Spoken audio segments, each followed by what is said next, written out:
Saudara-saudari terkasih dalam Kristus, hari ini Senin 25 Maret 2024 dalam Pekan Suci. Bacaan dibawakan oleh Valentinus Geri, Mazmur dilantunkan oleh Nikolaus Cipto, dan renungan ditulis oleh Bernadette Esther. Selamat memasuki Pekan Suci. Mari persiapkan hati dan pikiran untuk mengikuti puncak perayaan iman kita.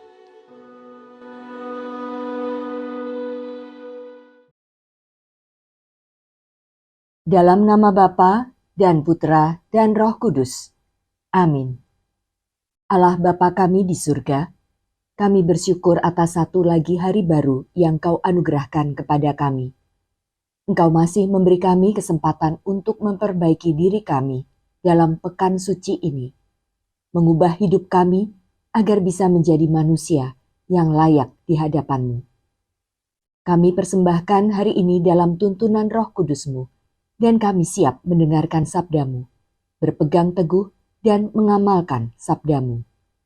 Demi Kristus Putra-Mu yang hidup dan bertahta bersama Dikau dalam persekutuan Roh Kudus, Allah kini dan sepanjang masa. Amin. Bacaan dari kitab Yesaya, bab 42, ayat 1 sampai dengan 7. Beginilah firman Tuhan. Lihat, itu hamba-Ku yang kupegang, orang pilihan-Ku, yang kepadanya Aku berkenan. Aku telah menaruh Roh-Ku ke atasnya, supaya ia menyatakan hukum kepada bangsa-bangsa. Ia tidak akan berteriak atau menyaringkan suaranya, atau memperdengarkan suaranya di jalan. Bulu yang patah terkulai tidak akan diputuskannya, dan sumbu yang pudar nyalanya tidak akan dipadamkannya, tetapi dengan setia ia akan menyatakan hukum. Ia sendiri tidak akan menjadi pudar dan tidak akan patah terkulai, sampai ia menegakkan hukum di bumi. Segala pulau mengharapkan pengajarannya. Beginilah firman Allah, Tuhan yang menciptakan langit dan membentangkannya, yang menghamparkan bumi dengan segala yang tumbuh di atasnya, yang memberikan nafas kepada umat manusia yang menghuninya, dan nyawa kepada mereka yang hidup di atasnya. Aku Tuhan telah memanggil engkau untuk maksud penyelamatan. Aku telah memegang tanganmu. Aku telah membentuk engkau dan membuat engkau menjadi perjanjian bagi umat manusia, menjadi terang untuk bangsa-bangsa, untuk membuka mata yang buta, untuk mengeluarkan orang hukuman dari tempat tahanan, dan mengeluarkan orang-orang yang duduk dalam gelap di rumah penjara. Demikianlah sabda Tuhan.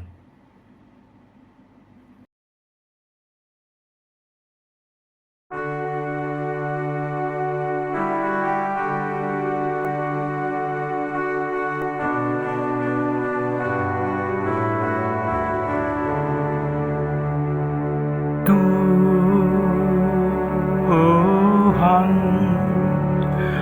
adalah terang dan keselamatanku.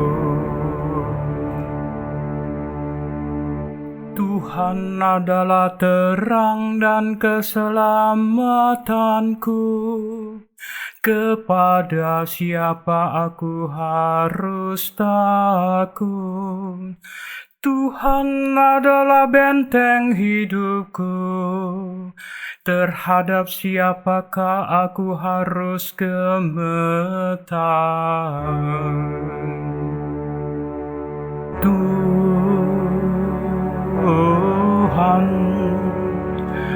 adalah terang dan keselamatanku. Ketika penjahat-penjahat menyerang untuk memangsa aku, maka lawan dan musuh itu sendirilah yang akan tergelincir dan jatuh.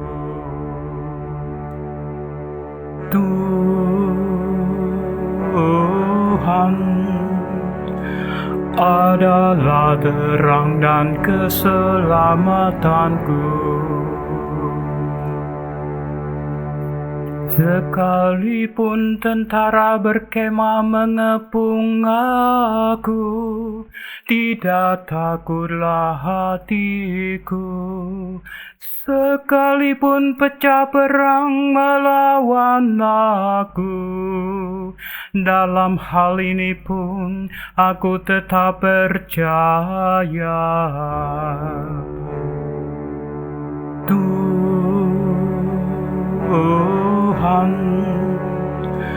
adalah terang dan keselamatanku. Sungguh aku percaya akan melihat kebaikan Tuhan di negeri orang-orang yang hidup. Nantikanlah Tuhan, kuatkanlah dan teguhkanlah hatimu, ya nantikanlah Tuhan.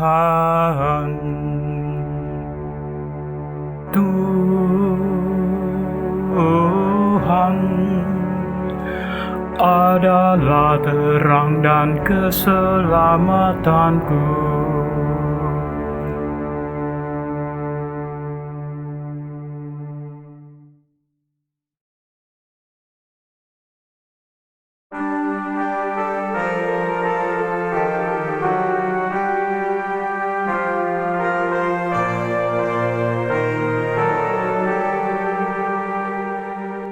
Terpujilah Kristus Tuhan, Raja mulia dan kekal.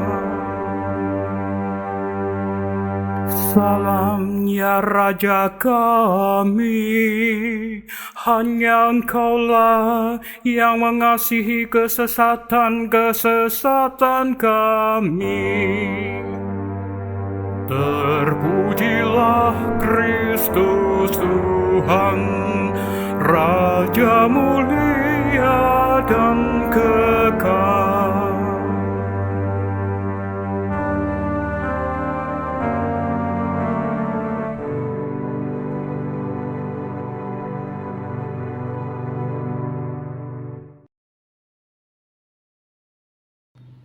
Inilah Injil suci menurut Yohanes.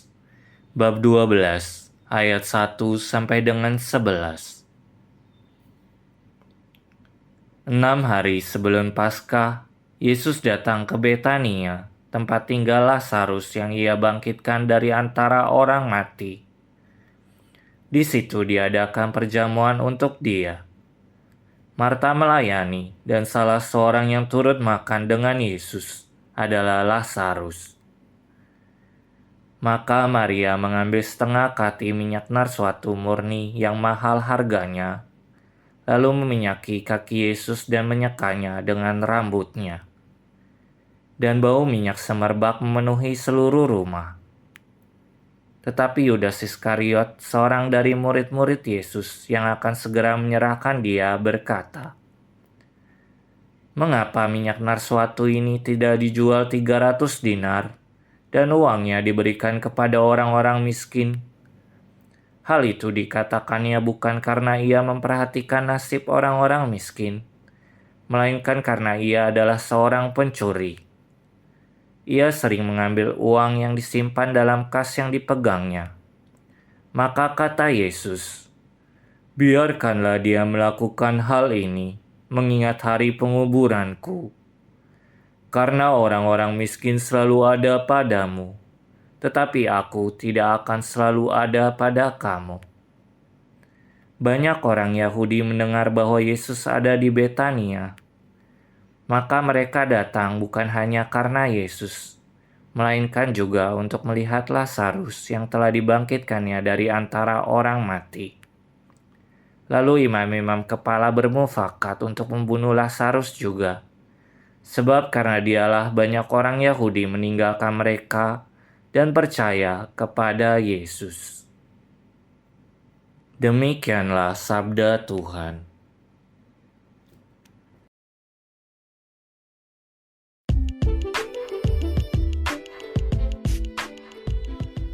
Ia tidak membiarkan kita patah atau padam. Renungan dibawakan oleh Bernadette Esther.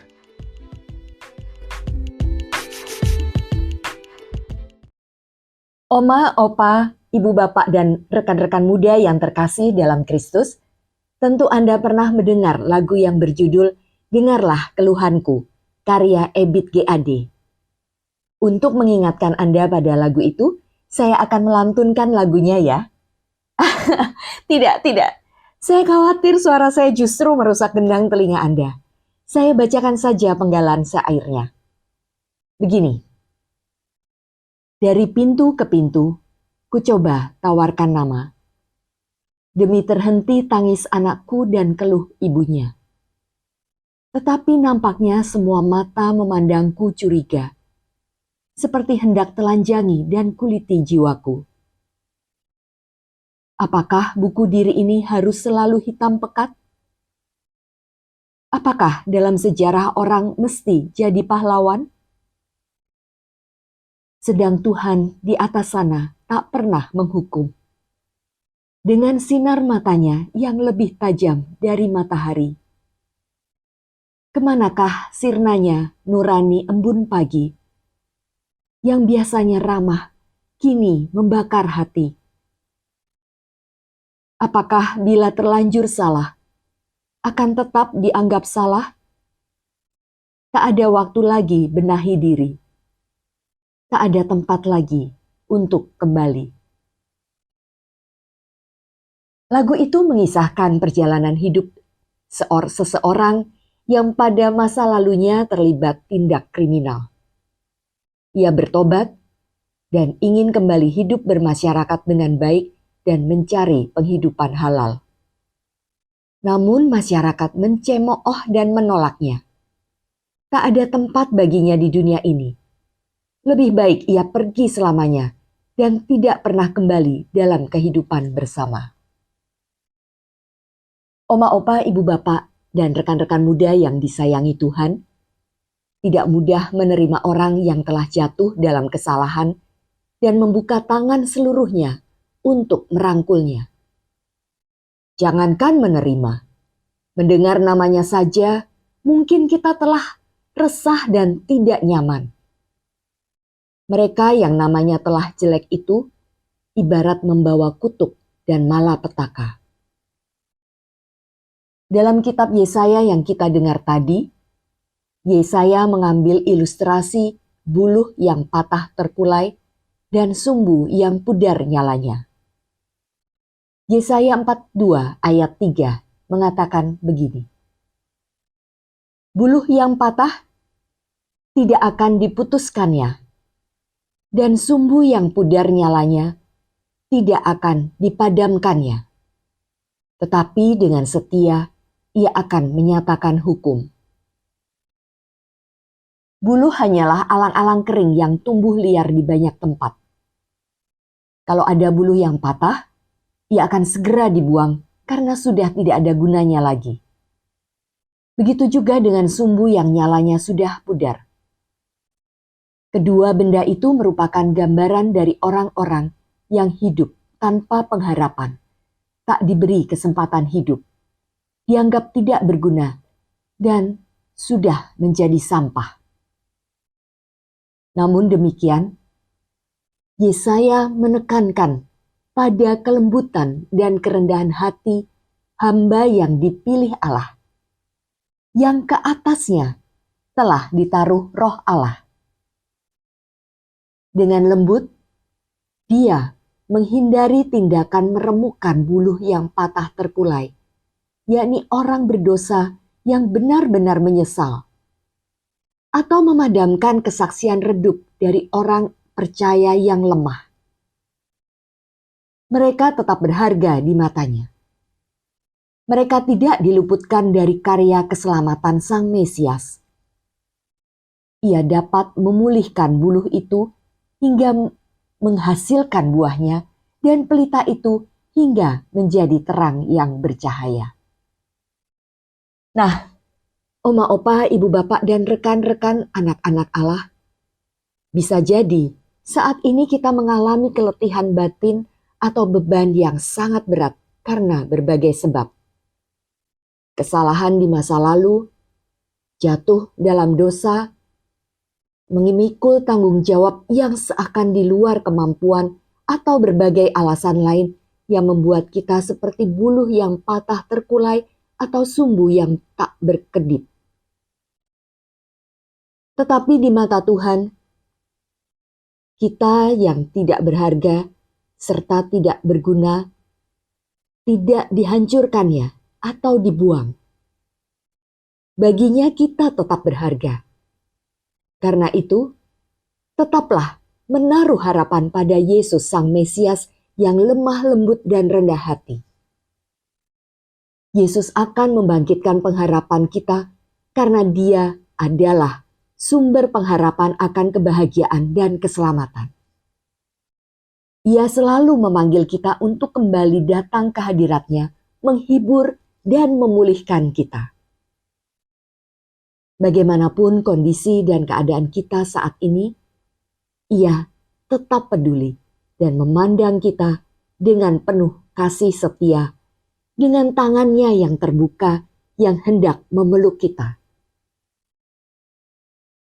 Iman kepada Yesus pada akhirnya akan membuat kita menemukan jalan baru dan kemungkinan baru untuk bertumbuh dalam hidup yang baru. Marilah dalam pekan suci ini, kita tinggalkan semua yang menjadi penghalang dalam relasi dan kedekatan kita dengan Sang Pencipta. Marilah berdoa. Bapa yang Maha Kasih, saat ini selama sepekan dalam pekan suci, Gereja Semesta secara kusuk merenungkan sengsara Kristus Putramu. Semoga dalam terang Kristus yang tersalib, kami mampu melihat penderitaan, sengsara karena kegagalan, dan malapetaka sebagai jalan yang mendatangkan rahmat. Momen kudus untuk bersimpuh di bawah kaki Yesus.